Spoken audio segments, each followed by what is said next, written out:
Welcome to the Dog Pen Australian Shepherd channel. So I got these two Australian Shepherd puppies and I needed to put them in the pen, but it was just plain a mess. Vines growing, dilapidated. So I cleaned it up and cordoned off half of it, and that was good while they were young. But they started digging at the gate, so I had to kind of fix their digging and embed some cement and lay the pads back down. And that was doing fine because they didn't need too much running around in there, and I have a big yard they can run around in. So they were enjoying everything.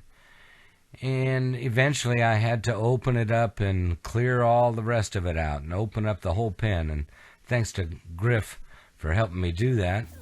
This is the Australian Shepherd dog pen.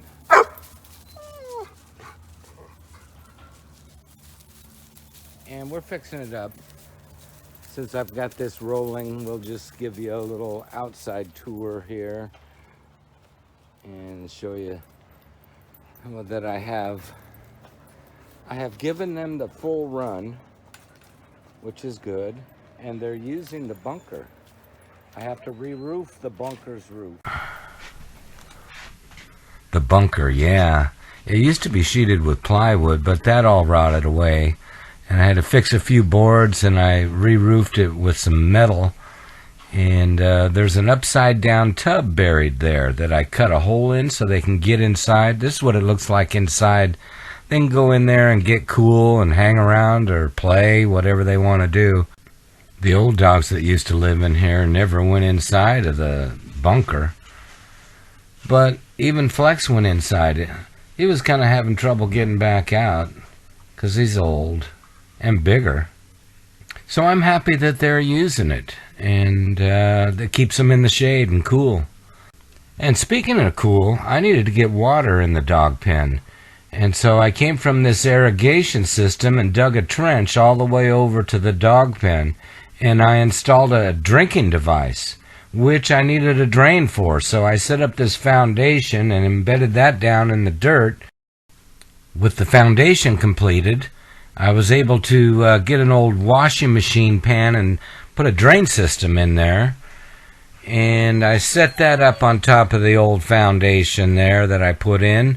The water supply's there for them to lick at. Anytime they get thirsty, they can drink water. I don't have to keep filling up the bowl. And I don't have to clean the bowl. And there's no waste of water. And the drain system goes, I got a drain line. I didn't want it to get the pen all muddy, so the drain line goes down the fence and exits out of the pen to keep the dogs as clean as possible, hopefully. And I also put a hose bib on there so I can wash things off or possibly even give the dogs a bath right there, although that might not be a good place being that it's all dirt. They'll get dirty. And they took to it right away. I didn't have to really teach them. I just had to show them once that water comes out of it, and now I no longer put a bowl out for them. I leave the gate open when they're in the yard and they can run in there, or if they're locked in the pen, they always have water. And I can feel comfortable when I leave home knowing that on a hot summer day they have all the water they want. But looking at that, I could see that it was a little too low, so I revamped the plumbing and insulated it to help keep it cool. And also, the plumbing needed to be supported so it wouldn't move around much.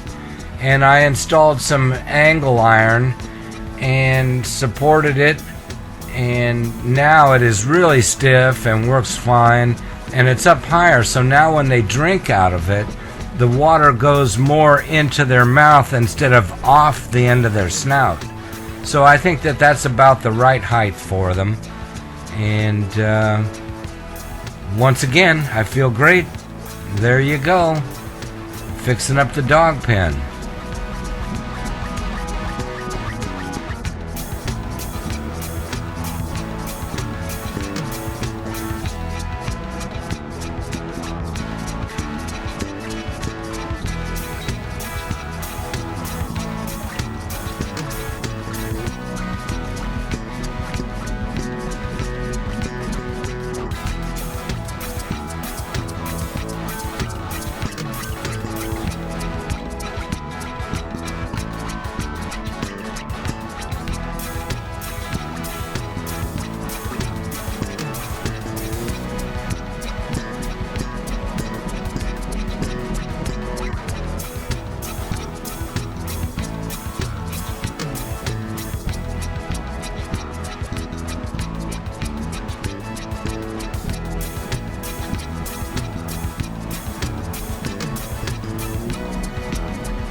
Okay, well, thanks for watching, and remember, we're going to have videos of Red and Blue throughout their life, and I've got so much other dog footage from the past that I still got to get to, that you are going to want to like, subscribe, ring the bell, all those kinds of things that YouTube watchers do.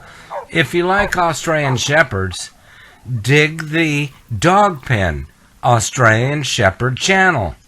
It's a different kind of channel.